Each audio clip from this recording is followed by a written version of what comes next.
हम बड़ा रोते हैं हमारी किस्मत खराब, किस्मत नहीं, हमारे कर्म खराब होते हैं। कर्म सही करोगे तो किस्मत अपने आप ठीक हो जाएगी। हम जाते हैं बड़े बड़े लोगों के पास, महाराज हाथ देख दो, महाराज कोई हाथ में ऐसे अंगूठी दे दो, कोई ताबीज दे दो जिससे हमारे दिन बदल जाएं। अरे दिन थोड़ी तुम्हारे अंगूठी बदलने से बदल जाएंगे, दिन तब बदलेंगे जब तुम अपने कर्मों को बदलोगे। माताओं को ये खासकर थोड़ा सुन लेना चाहिए, क्योंकि जो माताएं होती हैं ना, ये बड़ी भोली होती हैं, किसी के भी जाल में फंस जाती हैं। कोई भी आके इनको जरा थोड़ा तंत्र मंत्र बता देता है तो ये बस उसी में फंस जाती है। हाँ महाराज सही कह रहे हो एकदम। और कोई उसमें बड़ा वो थोड़ी लगता, हाथ देख करके किसी भी मैया को इतना सा बोल दो, अरे मैया तू तो सबके लिए बहुत कुछ करती है, तू तो जब से इस घर ससुराल में आई है तब से इन्हीं के लिए की जा रही है, पर इन लोगों को तेरी कद्र नहीं है। तो मैया कहेगी हाँ महाराज एक नंबर की बात कही। ऐसा ही है, जब से आई हूं कोई मेरी यहाँ इज्जत ही नहीं है, मर गई इनके लिए करते करते, कोई मेरी तो इस घर में कोई औकात ही नहीं। और किसी भाई का हाथ देख के भाई ये बोल दो, भैया बड़ी मेहनत करते हो तुम, पर पैसा टिकता नहीं तुम्हारे पास। हाँ महाराज सही कह रहे हो। क्यों? क्योंकि उनको पता है कि सबको जितना भी कमाओ वो कम ही लगता है। ये एक ऐसी टोपी है जो सबके सर पे फिट बैठ जाती है। ये दो चार ऐसी बात हैं सबके फिट बैठ जाती है। अब किसी से भी कह दो भैया आपके शरीर में बड़े दुख है, तो सबको ही दुख है, किसको नहीं है? आज के ज़माने में ऐसा कौन है जिसको शारीरिक दुख नहीं है? किसी के घुटनों में दर्द है, किसी के कंधा में दर्द है, किसी के बीपी है, किसी को शुगर, ये सब शरीर की पीड़ा तो है ही। कोई तन दुखी, कोई मन दुखी, कोई धन बिन रहत उदास, सबको है, अलग अलग वैरायटी के दुख है। तो इन सब चक्करों में मत पड़ो, बस कर्म पे भरोसा रखो और भगवान का नाम लेते रहो। भगवान का नाम लेते रहोगे तो ठाकुर जी तुमको खुद किसी जग जंजाल में झंझट में फंसने ही नहीं देंगे। तो कर्मों को सुधारना, क्योंकि कर्म ही है जो आप कर्मों से लाख बचने की कोशिश करो पर कर्मों से बच नहीं पाओगे, कर्मों का परिणाम तुम्हें भुगतना ही पड़ेगा। जो व्यक्ति जैसा कर्म करता है उसको वैसे दंड नरक के रूप में मिलते हैं। जैसे आप जिस देश में रहते हैं उसका एक कॉन्स्टिट्यूशन है, उसका एक संविधान है, रेड लाइट नहीं क्रॉस करोगे नहीं तो इतने रुपया का फाइन लग जाएगा, सीट बेल्ट पहन के चलोगे, आदि आदि कितने सारे नियम हैं। किसी का हत्या कर दी, मर्डर कर दिया तो फिर जज साहब हमें दंड देते हैं। ठीक वैसे ही प्रकृति के भी कुछ नियम हैं, इनको जो तोड़ता है प्रकृति उसको दंड देती है। उस दंड का नाम ही नरक है। श्रीमद् भागवत जी में 28 प्रकार के नरकों का वर्णन किया है। कोई व्यक्ति चोरी करेगा उसको नरक मिलेगा, झूठ बोलने वाले को नरक मिलेगा, अभिमान करने वाले को नरक मिलेगा, पर स्त्री गमन करने वाले को नरक मिलेगा, आदि आदि सब जो नरक हैं उनके बारे में शुकदेव जी ने बताया है। दूसरों को कष्ट देने वाला, पशुओं को मारने वाला, चींटी मकोड़ों को मारने वाला, इन सब के लिए दंड व्यवस्था बनाई गई है। ये सब दंड उनके लिए हैं जो पाप जानबूझ के करते ही रहते। किसी से एक बार कोई गलती से पाप हो गया तो उसका पश्चाताप भी है। उसका पश्चाताप क्या है? उसका पश्चाताप है एकमात्र हरि का नाम। भगवान का नाम जाप करने से सारे पापों का नाश हो जाता है। अज्ञानता में जो पाप किए गए हों, अगर आप भगवान का नाम स्मरण करोगे तो सारे पापों का भगवान का नाम नाश कर देता है। बोले क्या उदाहरण है आपके पास? तो उदाहरण दिया। उदाहरण एक ब्राह्मण का जिसका नाम है ब्राह्मण अजामिल। ये बड़ा विद्वान ब्राह्मण थे, कान्यकुब्ज इनका वंश था बड़े विद्वत ब्राह्मण थे, पर एक दासी के संग में आने के कारण इनके संस्कार दूषित हो गए, चोरी करने लगे, डकैती करने लगे। गांव में एक बार कुछ साधु आए, तो साधुओं ने कहा कि भैया इस गांव में सबसे अच्छा भक्त कौन है, क्योंकि हम भक्त के घर ही भोजन करते हैं। तो चौराहे पर कुछ गांव के लोग बैठे थे, मजे लेने वाले लोग।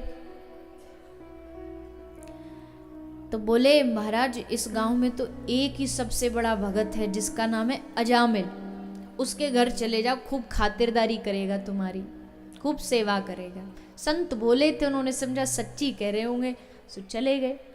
लेकिन जैसे अजामिल के घर गए, जाके दरवाजा खटखटाया और पूछा, अजामिल भगत जी है क्या ये अजामिल भगत का घर है? तो पत्नी भीतर से हंसती हुई आई, कहती है तो अजामिल का घर, पर ये अजामिल भगत जी कब से हो गया ये हमको भी नहीं पता। पर चलिए अब आप आ ही गए तो पधारिए, क्या लेंगे? भोजन पानी, कुछ भोजन प्रसाद पवा दिया। अब जब भोजन पाके जब जाने लगे तब अजामिल का आना हुआ, और जैसे अजामिल ने देखा कि संत आए घर में, बस एकदम क्रोध में लाल पीला हो गया, क्रोध में एकदम भरा। अरे संत घर आए तो इसमें प्रसन्नता की बात है कि इसमें क्रोध वाली बात है? पर जो लोग अज्ञान है वो क्या समझे संतों की महिमा। क्रोध में भर के बोला, किसने इनको भीतर घुसने दिया? पत्नी बोली, अजी थोड़ा शांत हो जाओ, जाने दो इनको, फिर जो बोलना है बोल लेना।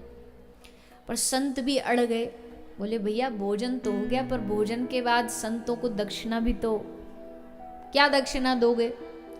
अजामिल बोला, रुकिए, ये जो आपके हाथ में आपने अपना थैला झोला, ये लठिया, ये लोटा, ये सब पकड़ा है ना, ये अभी तक लुटा नहीं, मैंने लूटा नहीं, यही आपकी दक्षिणा है।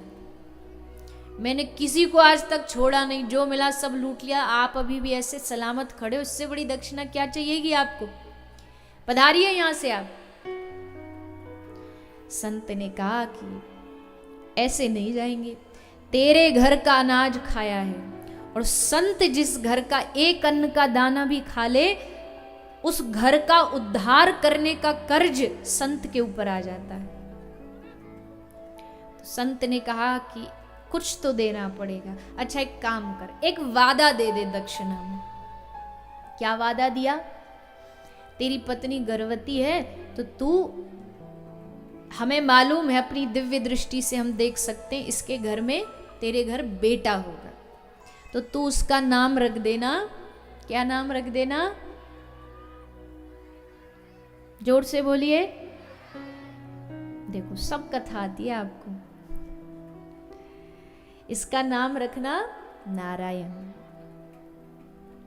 अजामिल बोला, हाँ हाँ जाइए जाइए, देख लेंगे, याद आ गया तो कर लेंगे देख करके। चले गए संत। अजामिल के घर बेटा हुआ,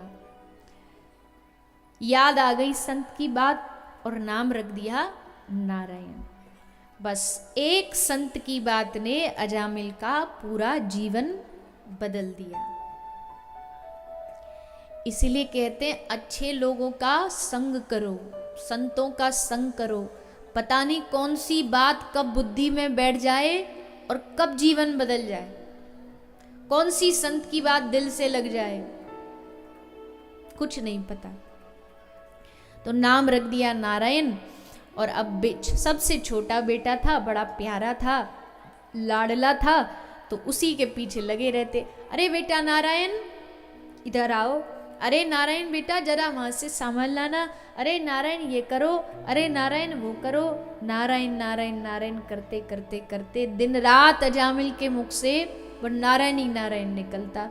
और कल कहा था ना, भगवान का नाम कैसे भी पुकारो, कैसे भी लो, असर जरूर करेगा। तो आज अजामिल ने नारायण नारायण करते करते एक दिन अजामिल का काल अंत समय आया। और जब अंत समय आया, सांस रुकी, घबराया अजामिल, और दोनों हाथ उठा करके पुकारा, हे नारायण मेरी रक्षा करो, हे नारायण मुझे बचाओ। और जैसे अजामिल ने नारायण नाम पुकारा, तुरंत वहां पर भगवान नारायण के, विष्णु के दूत प्रकट हो गए। अब जीवन भर तो पाप किए थे तो यमराज के दूत भी लेने आए, लेकिन विष्णु दूतों ने कहा खबरदार इसको हाथ लगाए तो ये नरक जाने के योग्य नहीं है। यमदूतों ने कहा कौन सा काम किया इसने अच्छा जो ये नरक नहीं जाए, सारे बुरे ही बुरे काम है इसके सारे जीवन में। बोले कितने भी बुरे काम इसने किए हो जीवन में, लेकिन एक काम इसने सबसे अच्छा किया, जन्म जन्म मुनि जतन कराई अंत राम कह आवत नाही। जन्मों जन्मों तक भजन करने के बाद भी अंत समय में जीव से राम नाम नहीं निकलता है, पर इसके मुख से निकला, इससे बड़ा पुण्य आत्मा धरती पर कोई नहीं हो सकता। अंत समय में राम नाम कृष्ण नाम जीव पर आ जाना, ये बड़ा लगता बड़ा सरल है। कई लोग कहते हैं जी पूरा जीवन भजन करने की क्या जरूरत, जब मरेंगे तो मरते मरते एक बार राम बोल देंगे बन जाएगा काम। मृत्यु के समय जीवन में जितने पाप किए सब याद आते हैं, उस समय भगवान का नाम उसी को याद आएगा जिसने जीवन भर किया होगा। जिसने जीवन में बस पैसा धन दौलत परिवार के पीछे भागा, उसको वही याद आएगा अंत समय, भगवान याद नहीं आएंगे। लेकिन अजामिल के मुख से राम नारायण नाम निकला, बस विष्णु दूतों ने कहा अब ये नरक जाने का अधिकारी नहीं है, इसको यहीं छोड़ करके जाओ। यमदूत भी छोड़ करके गए, विष्णु दूत भी छोड़ करके गए। तब अजामिल को लगा कि आहा क्या शक्ति है नारायण नाम में, इतनी शक्ति कि बिना जाने बिना उसका भाव जाने मैंने नारायण नाम लिया तो इतना उद्धार हुआ। अगर यही नारायण नाम में श्रद्धा और भाव से लूंगा तो सोचो इसका क्या फल मुझे प्राप्त होगा। बस अजामिल उसी दिन से भगवान की भक्ति में भजन में लग गए।